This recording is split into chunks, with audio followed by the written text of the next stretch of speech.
그 일상 우리가 생활 스피치야. 네. 맞장구 치기가 어떤 거야? 맞아. 와, 그래. 나도 그랬어. 야, 막 이렇게 관심 가져주고, 때로는 백트랙 해주고, 다 맞장구잖아. 맞장구 치면 어떨까? 기분이 좋아.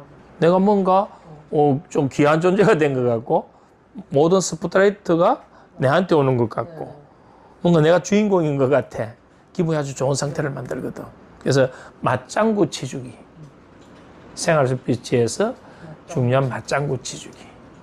와, 대단하네요. 와, 멋집니다. 와, 그랬어요. 이렇게 관심 가져주고, 뭔가 백트랙 해주는 거. 요거 하나만 잘해줘도 그 사람 앞에서 말하고 싶어지잖아. 맞아. 그 다음에 목소리. 메리비언의 법칙에서 목소리가 몇 프로라 그랬어? 38%. 말은 7%. 그 밖에 것. 신체 언어는 55%. 조작하지 마. 헷갈려요. 7, 38, 55. 그 숫자가 중요한 게 아니고, 그럼 목소리가 참 중요하다. 이건 뭐냐면, 내가 사랑한다라고 할 때는 자기 사랑해라고 속삭여 줘야 되는데, 사랑을, 저기, 저런 왜? 전혀 안 맞다, 이 말이야. 그러니까, 이 목소리를 그 상황과 대상에 맞게끔 내 정서를 적절히 묻혀줘야 된다.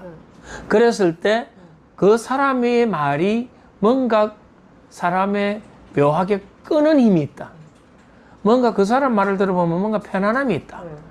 그 사람 말을 들어보면 안정감이 있다. 그 사람 말은 뭔가 호소력이 있다. 아, 저 사람은 정말 진실되게 그런 뭐 이야기하는구나.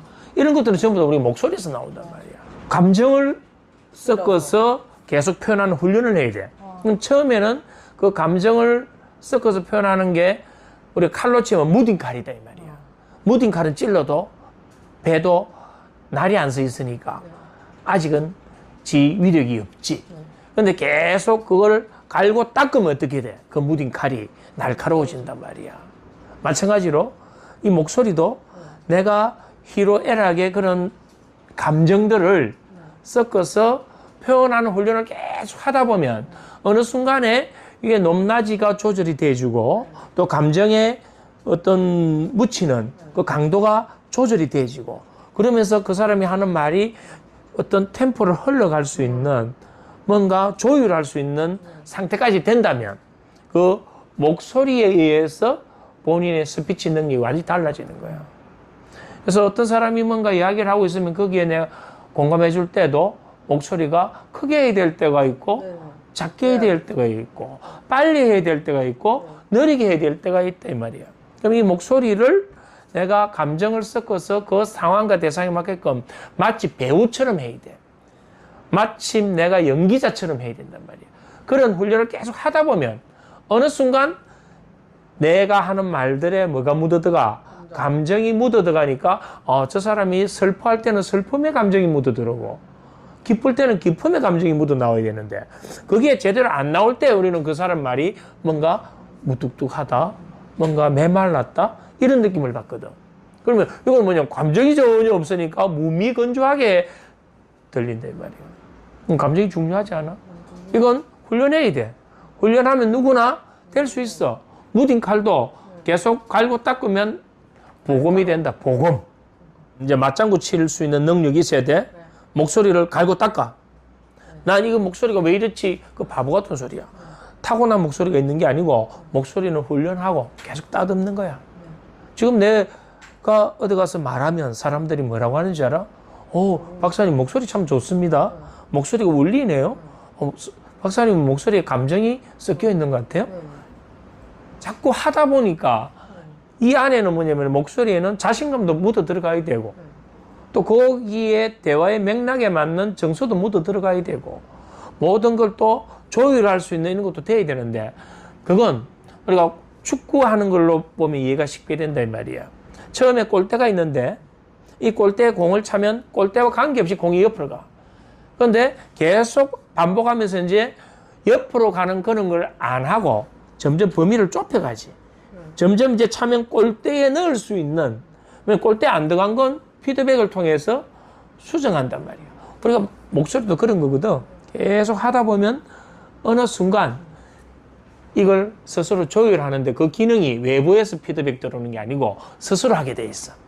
스스로 안에 있는 모든 그 표현하는 능력은 자기 안에 갖추고 있는데 이걸 갈고 닦지 않았을 뿐이다. 그래서 목소리 좋고 나쁘고 이건 뭐냐면 감정이 아무도 무뚝뚝하고 몸이 건조한 상태로 쓰기 때문에 그러는데 그건 훈련을 통해서 얼마든지 가능하다. 매력 있는 목소리 가능하고 호소력 있는 목소리 얼마든지 가능하고 뭔가 안정감 있고 뭔가 배려해주는 목소리 그런 것들 다 내가 원하는 목소리를 다 만들 수 있는 거야. 이게 38%라 했잖아. 목소리의 높낮이 이런 부분들 정서부 묻어가는 부분들 자 이런 부분들이 되고 나중에 신체 언어까지 해버리면 이제 내가 하는 말이 갖는 힘이 엄청나게 커지겠지. 그 대상을 누구든지 칭찬하는 훈련을 해 본인이. 간단한 것부터 해. 칭찬은 세 가지라고 배웠잖아. 소지품에 대한 칭찬, 외모에 대한 칭찬, 사람 됨됨이에 대한 칭찬. 어떤 걸 하든 관계없어. 그러니까 처음에는 대부분 외모 또는 소지품에 대한 칭찬부터 시작하지. 근데 나중에 하다 보면 선생님은 참 남들을 배려하는 것 따뜻한 마음이 있는 것 같아요. 선생님의 인품은 향기가 나는 것 같아요. 이런 식으로 뭔가 이제 사람 됨됨에 대해서 표현하는 훈련들이 돼지면 칭찬에 이제 고수가 되는 거지. 그러니까 처음부터 어렵게 하려고 하지 말고 내가 쉽게 할 수 있는 소지품에 대한 부분, 외모에 대한 부분, 그럼 사람 됨됨이라고 해서 처음부터 마음 깊은 곳으로 우리가 뚫고 들어가기는 힘들잖아. 배려해 주셔서 감사합니다. 이거 다 됨됨이에 대한 거야. 정말 친절하시네요.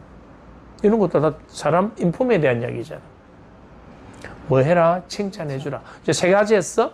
맞장구, 목소리, 칭찬. 감사 표현하는 훈련을 하세요. 감사 표현. 이건 어떤 이론적인 게 아니야. 일상생활에서 쓰는 스피치에 그냥 바로바로 쓸 수 있는 가장 효율적인 거야. 감사 표현이 어떤 게 있어? 이렇게 챙겨주셔서 고맙습니다. 오늘 칭찬해 주셔서 감사합니다. 모든 게 다 감사할 일 아니야? 이건 누군가가 나에게 감사를 표현하면 내가 저 사람에게 뭔가 더 주고 싶은 마음이 생기는 거야. 그리고 우리는 살아가는 삶의 궁극적인 목적은 뭘까? 행복 아니야. 어떨 때 행복해진다고? 작은 것에 의미와 가치를 부여하고 그것에 대해서 감사와 만족을 할 때 우리는 행복한 존재가 되거든. 그러면 내가 감사 표현을 계속 하려면 뭔가 의미와 가치를 내가 계속 부여해야 감사해지잖아. 별것 아닌 거에, 소소한 거에, 자그마한 거에 의미와 가치를 어떻게 긍정적으로 부여하고 거기에 대해서 감사를 내 스스로도 하고 그걸 표현하고 그러면서 그것에 대한 만족을 느낄 때 우리는 행복한 존재가 된다. 행복 별거 아니잖아. 돈이 많아야 행복한 것도 아니고 지위가 높아야 행복한 것도 아니고 얼굴이 내처럼 잘생겨야 행복한 것도 아니다 이 말이야. 사과하기. 이거는 뭐냐면 내가 잘못한 부분이 있다면 진실되게 사과하는 게 정직한 거야. 이건 내가 가진 힘이 될 수 있는 거야. 제일 나쁜 게 자기가 잘못한 거를 방어하기 위해서 상대방을 공격하는 거. 정말 정이 떨어지지. 그건 인간적인 매력이 없다 이 말이야. 내가 잘못했으면 제가 이걸 못 챙겼네요. 죄송합니다 하면 사람이 진실성이 느껴지잖아. 잘못에 대해서 사과를 할 때 그 잘못은 이미 희석돼, 반감돼. 그래서 제일 큰 무기는 어떻게 보면 정직한 거야. 사과는 정직한 사람이 할 수 있는 거지. 비겁한 사람은 절대 사과 못해. 왜? 내 이 사과하면 내가 당할 것 같거든. 사과하면 내가 손해볼 것 같거든.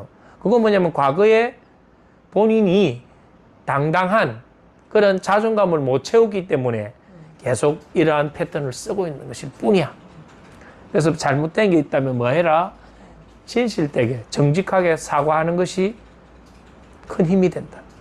상대방의 이야기를 경청을 하고 수용하고 공감하고 그러다 보면 뭐가 나오냐면 질문할 포인트를 잡아낼 수가 있어. 어떤 사람들은 자기가 질문하는 게 상대방이 이야기하는 맥락과 전혀 관계없는 엉뚱 질문을 던져가지고 대화 분위기를 망치는 사람도 있단 말이에요. 그런 사람들 보고 우리는 뭐라고 하냐면 폭탄이라고 그래요. 폭탄을 터져보면 우와 하고 다 도망가 버리는 거야. 그 분위기 다 깨버리는 거 우리가 폭탄이라 그러지. 이 질문은 함부로 끼어들게 하면 안 돼. 질문한답시고 상대방의 말의 흐름을 끊으면 안 된다 이 말이야. 그럴 때 우리는 뭐 해주라고 앞에 전제가 돼 있나? 경청하고 수용하고 공감하고. 질문은 언제 해? 제일 뒤에 하라 이 말이야. 근데 한창 이야기를 더 풀어야 되는데 갑자기 중간에 질문을 팍 들어와 버리면 내가 지금 풀어야 될 이 보따리가 제대로 못 풀리고 그 질문에 따라서 이 흐름이 옆으로 새버린다. 그럼 나중에 원래 가야 될 방향을 못 찾을 수도 있다. 그래서 질문하기는 뒤에 하는 거야. 그러나 그 질문이 상대방에게 뭘 주느냐면 내 말에 경청했구나. 내 말을 받아들였구나. 내 말에 공감을 하고 있구나. 나를 존중하는구나. 내가 말을 잘했네. 내 말에 저렇게 관심을 가져주다니. 뭐 상대를 자존감 채워주잖아. 그래서 질문하기가 정말 중요한 거지 그렇게 보면. 마지막 하나만 더 생활 스피치로 하면 사전양해. 이게 뭐냐면 자 오늘 5시에 내가 만나자고 했어. 근데 본인은 6시에 약속이 있어. 그럴 때는 오늘 그러면 죄송한데 제가 6시에 약속이 있는데 그럼 5시부터 5시에 오시면 제가 시간 1시간밖에 못 빼는데 괜찮으시겠습니까? 이렇게 이제 양해를 구하는 거예요. 그래서 6시에 약속 있다라는 것을 사전에 뭐 한다? 알려서 양해를 구하면 상대방이 이야기를 계속 하다 보면 어떤 경우는 시간이 다 됐는데도 못 끊는 경우가 있단 말이에요. 근데 사전에 양해를 받았으면 시간이 다 됐네 하고 자기가 이야기를 조절하는 거예요. 그래서 사전 양해를 구하게 되면 나중에 원망을 안 들어도 된다.